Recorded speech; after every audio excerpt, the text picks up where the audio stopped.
오늘은 모두가 다 아시다시피 12월 마지막 주요. 또 올해 지금 아주 뒤편 끝자락에 와 있습니다. 이제 불과 며칠 남았습니다. 얼마 전에 송구영신 예배 드린 것 같은데 벌써 끝자락에 왔습니다.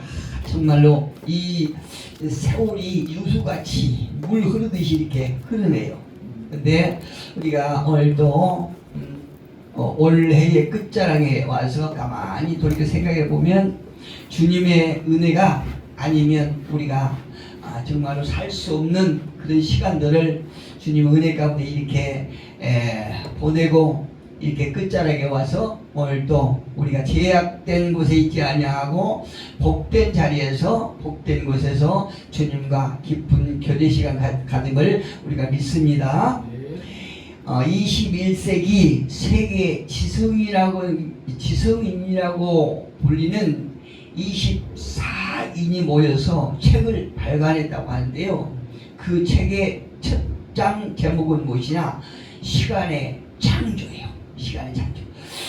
이 책을 보다 보니까 우리 인간의 정말로 위대하고 정말로 값진 발견이 시간인 것 같아요.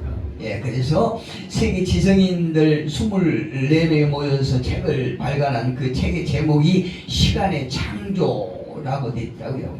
여기서 책의 발간자는 인류의 가장 위대한 발견은 시간이다 이렇게 말했어요. 그렇습니다. 우리가 가만히 생각해보면은 시간의 개념, 시간을 감지할 수 있는 능력, 또 시간의 의미, 이것을 아는 존재는 개나 돼지 같은 그런 동물이 아니에요. 사람만이 그 흐름을 감지합니다. 이 동물들은 시간의 흐름을 감지를 못해요. 우리가 지난날의 어제, 또 지금 현재 오늘, 또 앞으로 우리가 맞이할 내일과 같은 시간의 매듭을 지을지 모르죠. 동물들은요, 물론 시간의 의미도 모릅니다. 그래서 동물의 세계는 역사가 없습니다. 1000년 전에도 없었고, 또 앞으로 1000년이 지난 미래라 할지라도 인간의 동물의 역사는 없을 것입니다. 오직 인간만이 시간의 흐름을 감지할 수 있어요. 그리고 그 흐름을 잴 수 있는 도구를 발명했는데 그것이 무엇이냐? 시계예요. 할렐루야. 또 시계의 흐름의 매듭을 만들어내는 것이 무엇입니까? 칼이다. 달력이에요. 정말 감동적이에요. 며칠 남은 달력의 매듭을 잘 짓는 우리 모두가 되기를 예수 이름으로 축복합니다. 우리가 시간의 매듭을 잘 짓는다는 것이 왜 그렇게 중요하냐 하면 우리의 삶의 발전을 결정지을 수 있는 결정적인 요소이기 때문에 그렇습니다. 우리가 지난날을 이렇게 걸어오면서 이 올이라고 하는 올 2025년도를 보내면서 잘 매듭을 짓지 못하면 내년에 희망이 없다는 거예요. 내년에 소망이 없어요. 그래서 그냥 며칠 남은 그 날을 그냥 대충 보내는 것이 아니고 우리가 며칠 남은 그 날을 얼마 남지 않는 시간을 어떻게 보내느냐에 대해서 우리의 내년의 미래가 결정되는 것입니다. 그래서 이 시간에 매듭 짓는 것이 아주 중요한 거예요. 누구든 시간의 매듭을 잘 짓지 못하면 그 사람의 삶의 발전은 박탈할 수가 없습니다. 오늘 본문을 자세히 보면 44절에서 48절은요 사도행전 10장의 마무리 부분입니다. 여기에는 우리가 잘 아시다시피 베드로가 성령님의 인도를 따라 고넬료의 가정을 찾게 되지요. 그리고 그 가정에 머물면서 성령의 역사로 말씀을 전하고 예, 성령의 충만함으로 온 가족이 구원을 받게 된다는 그 이야기입니다. 예, 우리 모두가 이제 다 하나님의 말씀을 전하고 말씀을 증거하고 하는 분들이기 때문에 늘 경험한 일이지만 사실 우리가 성령의 충만하지 못해서 말씀을 증거한 것과 또 말씀이 성령이 충만해서 말씀을 증거한 것과는 아주 차이가 있다는 것을 말씀을 증거할 때마다 늘 우리가 체험하게 됩니다. 우리가 말씀을 증거하기 전에 성령에 충만해서 말씀을 증거하면요, 우리가 생각지 않았던 그 말씀들이 선포되고 그 말씀으로 인하여 말씀을 받는 이들이 이루를 받고 소망을 받고 또 치유를 받게 되는 역사를 우리가 경험하게 된다 이거죠. 그래서 우리가 성령에 우리가 충만하고 성령이 충만하지 않는 것과 성령이 충만한 것과는 대단한 차이가 있다는 것을 우리가 늘 알게 됩니다. 그래서 오늘 본문의 시간은, 본문의 사건은 성령님의 인도함을 따르고 성령님의 도우심으로 아름답게 매듭을 잘 짓는 장면을 보게 됩니다. 오늘 사도행전 10장 44절의 말씀을 가지고 매듭을 잘 짓는 지혜라고 하는 제목을 가지고 말씀을 증거하겠습니다. 우리말에 시작이 반이라는 말이 있죠. 시작이 반이다. 그러면 끝부분은 뭐라고 그럴까요? 끝부분은 그 일에 대한 전부라고 할 수 있어요. 예, 오늘 본문에서 베드로에게 어떻게 이렇게 아름다운 매듭을 지을 수 있었을까? 한번 살펴보기로 하겠습니다. 44절에 보니까, 오늘 본문 44절에 보니까 마지막 장면에서 어떤 장면을 볼 수 있느냐? 성령님의 더욱더 풍성하게 성령의 역사가 임했던 것을 우리가 볼 수 있습니다. 44절에 한번 보니까 이렇게 성경 기록합니다. 베드로가 이 말을 할 때에 성령이 말씀을 듣는 모든 사람에게 내려오시니 할렐루야. 그러니까요, 말씀을 증거하는 사람이 성령에 충만하냐 그렇지 못하냐, 이거는 어마어마하게 중요한 일이라 이거죠. 만약에 베드로가 성령에 충만하지 못해서 말씀을 증거했다라고 그러면 그냥 사람의 말로 들릴 뿐이에요. 그런데 성령님이 내려오셔서 충만히 임하시니까 이 고넬료 가정이 전부 다 구원을 얻게 되는 거예요. 베드로가 이 말을 할 때에 어떤 말을 했습니까? 그 앞절 한번 보니까 38절에 보니까 하나님이 나사렛 예수에게 성령과 능력을 기름 붓듯 하셨으며 그가 두루 다니시며 선한 일을 행하시고. 우리가요, 성령에 충만하지 않은 상태에서 선한 일을 한다는 것은 그거는 인간적인 착한 일이에요. 예, 그러나 성령께서 우리 안에 충만히 임해서서 했던 일은 모두가 다 예수 안에서 한 일이요, 다 그것은 선한 일이에요. 38절에 보니까 하나님의 나사렛 예수에게 성령과 능력을 기름 붓듯 하셨으며 그가 두루 다니시며 선한 일을 행하시고 마귀에게 눌린 모든 사람을 고치셨으니 이는 하나님이 함께 하셨습니다. 할렐루야. 하나님께서 함께 하실 때 놀라운 일들이 일어난다는 거죠. 43절에 보니까 그에 대하여 이 기름 붓듯 하셨을 때에 많은 사람들이 고침을 받고 또 선한 역사가 일어날 때에 그에 대하여 모든 선지자도 증언하되 그를 믿는 사람들이 다 그의 이름을 힘입어 제사함을 받는다 했느니라. 할렐루야. 예수님이 누구요? 예수님께서 이 땅에 오셔서 하셨던 일들을 성령의 충만해서 증거할 때에 놀라운 일들이 일어나지 않습니까? 여기서 우리는 매우 중요한 교훈을 깨닫게 되는데요. 조금 전 저는 베드로가 이처럼 아름다운 매듭을 짓게 된 이유를 성령님의 도우심이 함께하심, 성령님의 인도하심과 그 성령님의 도우심이 함께하심으로 좋은 매듭을 지을 수 있었다라고 말씀드렸습니다. 예, 우리가 성령의 도우심, 성령의 충만함을 입을 때에 성령님의 인도하심 받고 그 인도하심 따라서 좋은 매듭을 지을 수 있다는 얘기죠.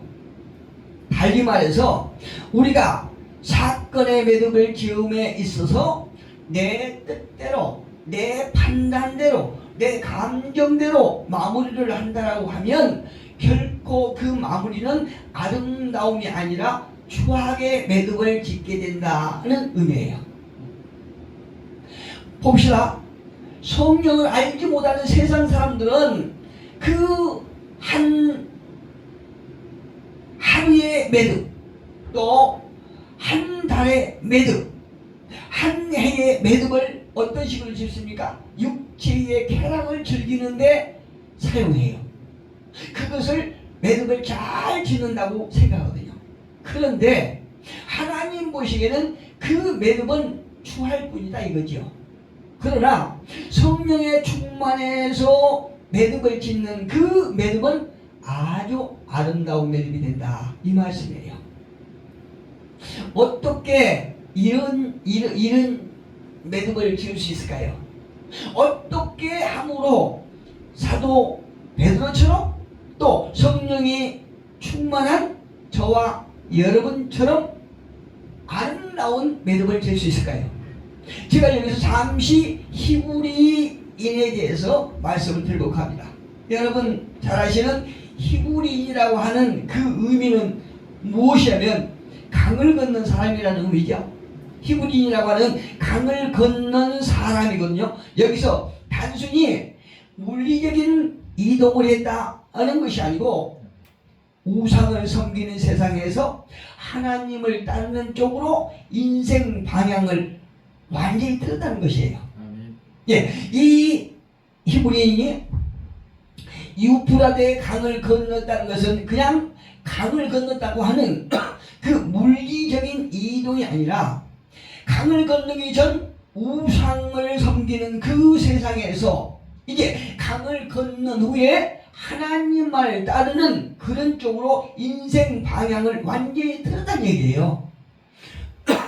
창세기 12장 1절에 보니까 이런 말씀이 있습니다. 여호와께서 아브람에게 이르시되 너는 너의 고향과 친척과 아버지의 집을 떠나 내가 네게 보여줄 땅으로 가라. 지금 아브람이 살고 있는 갈대아 우르, 거기는 자신이 70년 넘게 살았던 아주 안정적이고 포근한 집이고 친척이 다 있는 것이에요. 그런데 하나님께서 그 아브라함에게 말씀하시기를 너는 내게 보여준 땅으로 가라 이것이 아니고 보여줄 땅으로 가라 이렇게 말씀하시네요. 여기서 이 아브라함이 하나님께서 어떤 세계를 보여주셨다라고 그러면 가기가 쉬워요. 판단하기가 쉽습니다. 결정짓기가 쉽거든요. 그런데 앞으로 보여줄 땅으로 가라, 아직 보지 못한 땅으로 가라고 말씀하시거든요. 이것은 단순히 아브라함에게 하나님께서 지리적인 이동을 하라고 그러시는 것이 아니고 너의 가치관의 변화를 받으라 이렇게 말씀하신 거예요.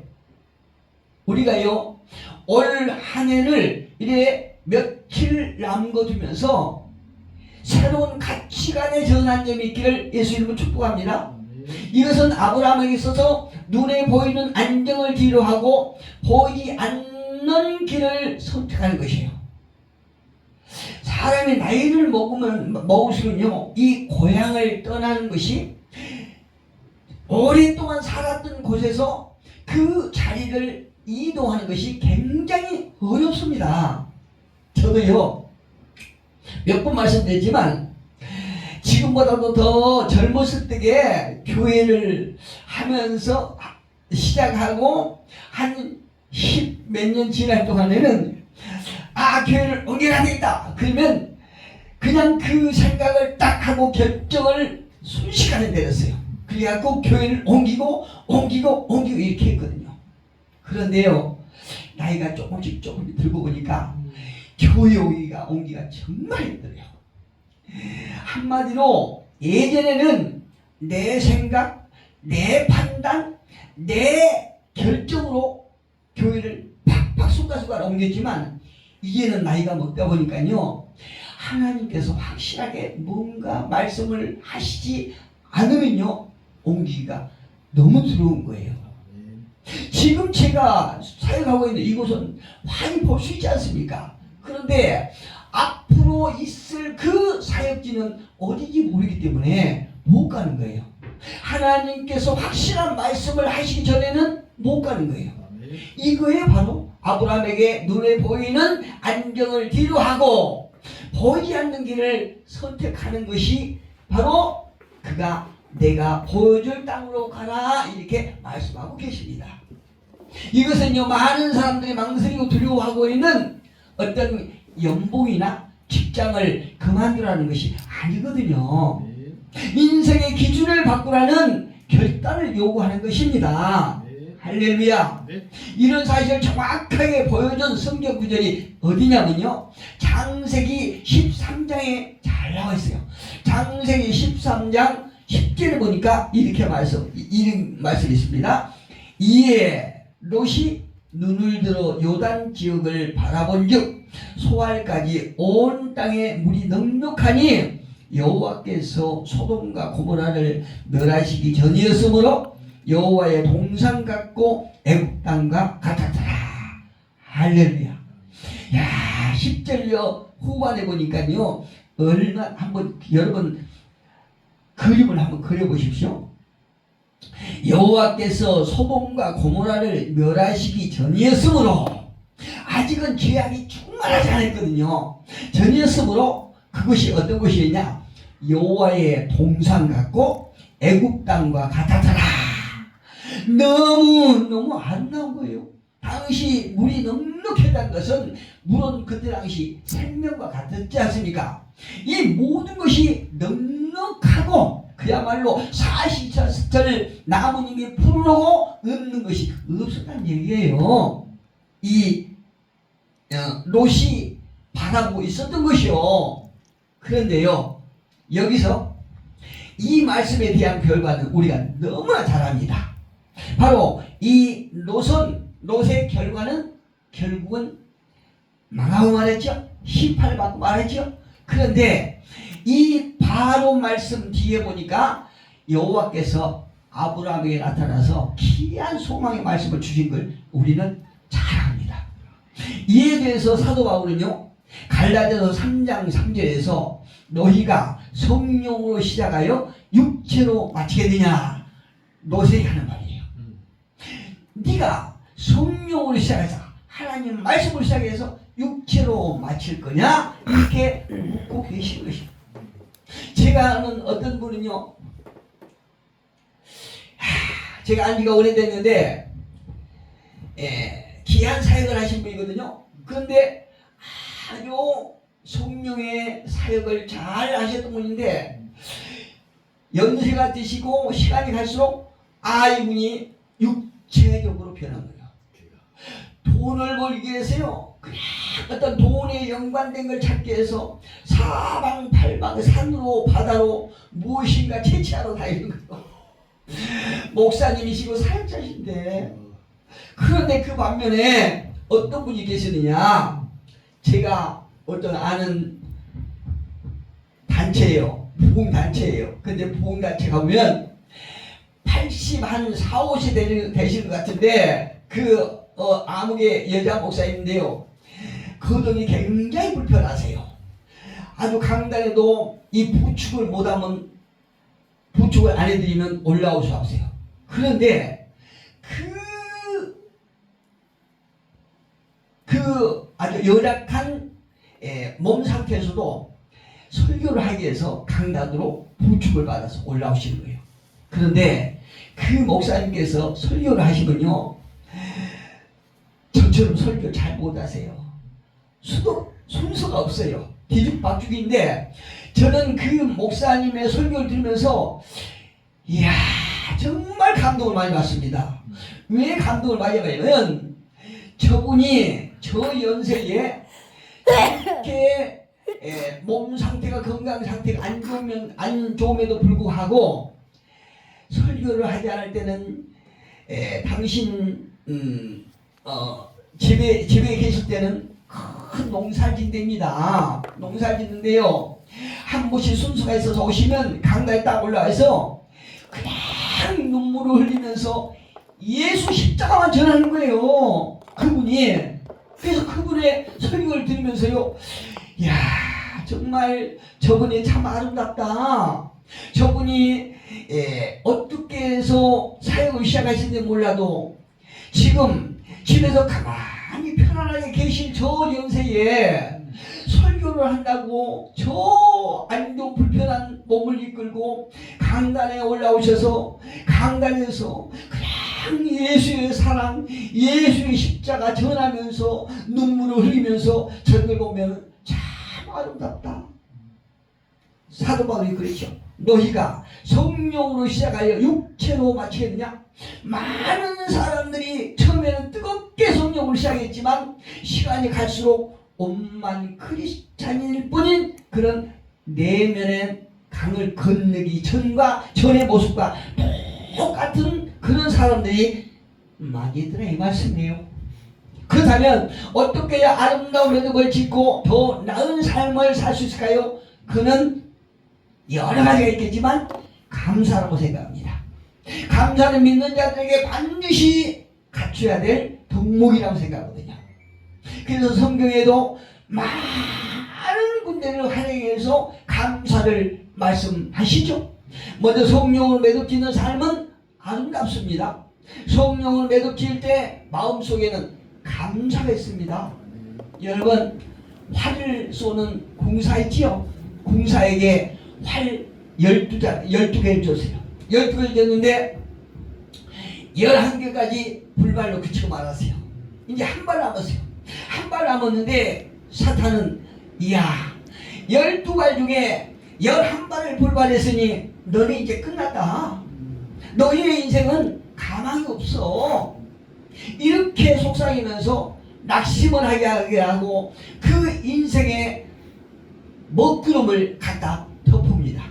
그러나 성령님은 12발 중에 11발을 불발을 하고 한 발 남았는데도 아직도 한 발이 남았네? 너는 할 수 있어. 이렇게 격려를 하십니다. 하나님은요, 희망을 갖게 하고 끝까지 최선을 다하게 하는 것이 성령님께서 우리에게 하시는 것입니다. 저는 여러분 아시다시피 저는 2023년부터 한 2024년 2년 동안 많은 어려움을 겪었어요. 큰 어려움을 겪었어요. 우리 가정과 저 개인뿐만 아니고 우리 가정까지 어려움을 겪었습니다. 제가 그때 당시에 2023년까지 임플란트를 5년 동안 했어요. 자그마치 임플란트를 하는데 정말 고통스럽더라고요. 근데 그 고통스러운 임플란트를 5년 동안 하고 딱 한 개가 남았는데, 한 개가 남았을 때 이 볼텍에 아주 중요한 부분에 염증이 있어갖고요, 치과에서 치료를 못하고 큰 병원에 가라는 거예요. 대학병원에 가요. 그래서 인천 길병원에 가서 전신 마취를 하고 입원을 해서 그 수술을 했거든요. 근데 수술하고 나서 곧바로 며칠 있다가 폐암 진단을 받았어요. 폐암 진단을 받았는데 참 얼마나 힘드냐면요, 폐암 진단을 받고 며칠 후에 저 서울 오류동 역 부근에서 교통사고가 나고 차가 그냥 폐차됐지 않습니까? 그래서 6월 6일 정확하게 2023년도 6월 6일 날 폐암 수술을 하게 됐어요. 폐암 수술을 하고 나서 그래도 하나님 은혜로 이렇게 회복이 돼 가는 상태인데 딱 1년 후에 2024년 5월 13일 날 5월 13일 날 또 제가 넘어져서 손목이 부러졌지요. 고관절이 부러졌지요. 이렇게 큰 사고를 몇 번 당했어요. 그러나 그 사건으로 인하여 돌이켜보면 너무나 많은 것을 배우고 깨닫았다는 것을 하나님 앞에 고백합니다. 욥기서 42장 5절에 보니까요, 내가 죽게 대하여 귀로 듣기만 하였사오나 이제는 눈으로 주를 배웁나이다. 할렐루야. 제가 처음부터 구원을 받았지만 참 믿음이 연약했던 사람이거든요. 그런데 주님을 어떤 귀로만 듣던 이 욥의 고백처럼 귀로만 듣던 그 주님을 제가 폐암 수술하고 교통사고 나고 또 어떤 뼈가 부러지고 이런 큰 일을 당한 후에 내가 주님을 더욱더 가까이 가고 깊이 묵상하게 되고 주님 안에서 들어가서 함께 주님의 은혜를 이렇게 체험하는 그런 계기가 되었다고 저는 확신합니다. 그로 인해서 또 회복시키시는 하나님의 회복의 손길을 경험하게 되었습니다. 그런 주님을 찬양합니다. 그러나 한편으로는 그 사건을 통해서 인간에 대한 깊은 상처를 받고 인간에 대한 이기적이고 추한 그런 모습을 보고 값진 교훈을 얻게 된 것에 대해서 하나님 앞에 또 감사합니다. 성령님은요, 어려움 속에서도 희망을 보게 하지만 사탄은 어려움을 통해서 더 좌절하고 낙심하게 하는 것입니다. 저는 길지 않았던 어려움 가운데 깨닫게 된 것은 나와 우리 가족 모두가 살 길은 성령의 충만한 뿐이다 라고 하는 그 확신을 갖게 돼요.